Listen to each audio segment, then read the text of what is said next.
Protests across Kazakhstan, which started as a civilian display of anger at increasing fuel prices, have turned into the largest anti-government demonstrations since the country gained independence in 1990.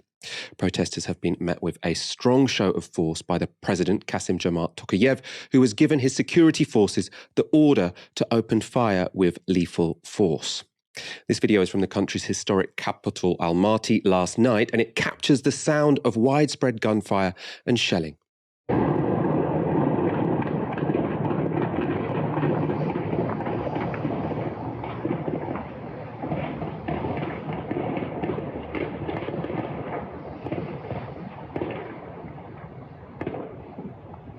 A key target of the protests is this man, Nursultan Nazarbayev.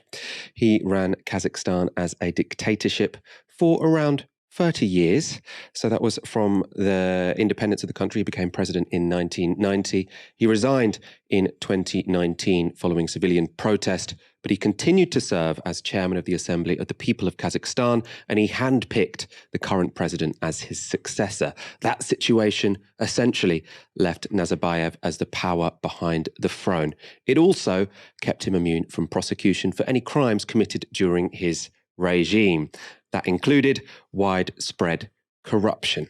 Nazarbayev and his family are accused of funneling some £330 million of the country's wealth into London properties. Nazarbayev has now fled the country. Protesters have torn down statues of the former leader. Here you can see a truck being used to pull down the bronze figure. The demonstrators are calling for political reform, an end to widespread corruption by political leaders, and improved standards of living. They present a clear challenge to Kazakhstan's authoritarian regime, and as a result, the internet and mobile phone networks have been blacked out. The president has now ordered the army to shoot civilian demonstrators, who he calls bandits and terrorists. So far, dozens of protesters have been killed, with more than 3,000 detained. 18 members of the police have been killed and hundreds injured. Kazakhstan is a member of the Collective Security Treaty Organization, a defense deal between Russia and various former Soviet states, and it has invoked the treaty to invite Russian troops to restore order. However, this pact is only supposed to be invoked for external threats, which is perhaps why the president has branded the protesters terrorists. Euronews spoke to this demonstrator.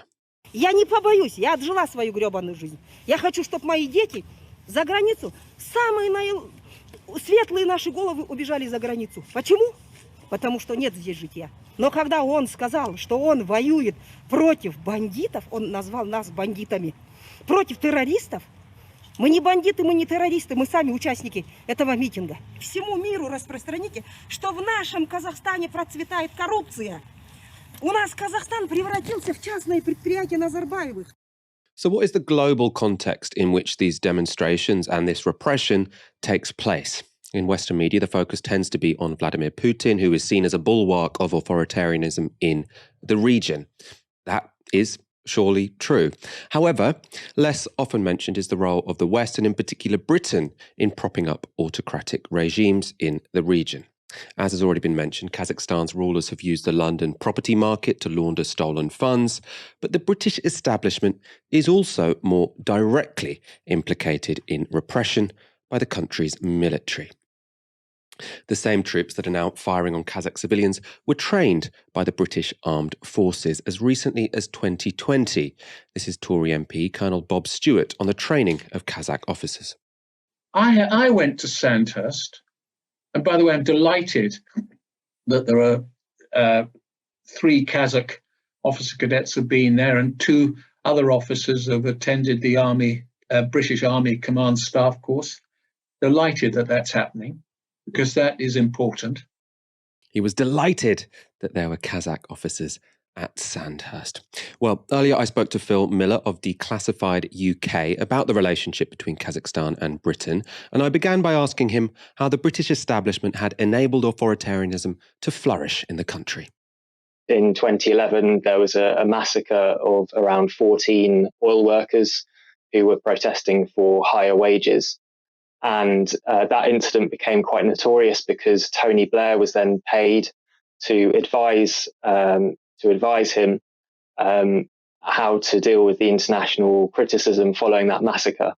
And Prince Andrew has also been involved in property deals with that president's son-in-law. So he's had very high-level support from both Tony Blair and Prince Andrew, but they weren't acting as sort of rogue. It wasn't like a freelance foreign policy. The British Foreign Office has very much been supporting UK businesses in Kazakhstan, which is a major producer of oil and gas. And military training and attempts at arms deals have gone alongside that as well. This all might be somewhat surprising to UK audience, because usually what we hear is that it's Putin and it's Russia who's backing authoritarians in the region. The UK, America, NATO, etc., what they're trying to do is promote democracy. But what you've documented is that essentially you've got the British military and British financial interests, British politicians who are also, along with Putin, supporting authoritarians in Kazakhstan. That's correct, essentially, isn't it? Yes, and Kazakhstan has been happy to have support from Russia, China, and the West. It's let every major power have a slice of its oil and gas wealth, and in return, we've all gone along with propping up the regime. Kazakhstani officers have been training at Sandhurst, and there seems to have been an annual military exercise of UK and US troops out in Kazakhstan, teaching them so-called peacekeeping exercises, but these seem to involve things like public order training and riot control, which, given what's happened in the last few days in Kazakhstan, where the army and the police have been seen to be involved in shooting of protesters, this looks like the UK has been deeply complicit in supporting those forces in the years leading up to all of this.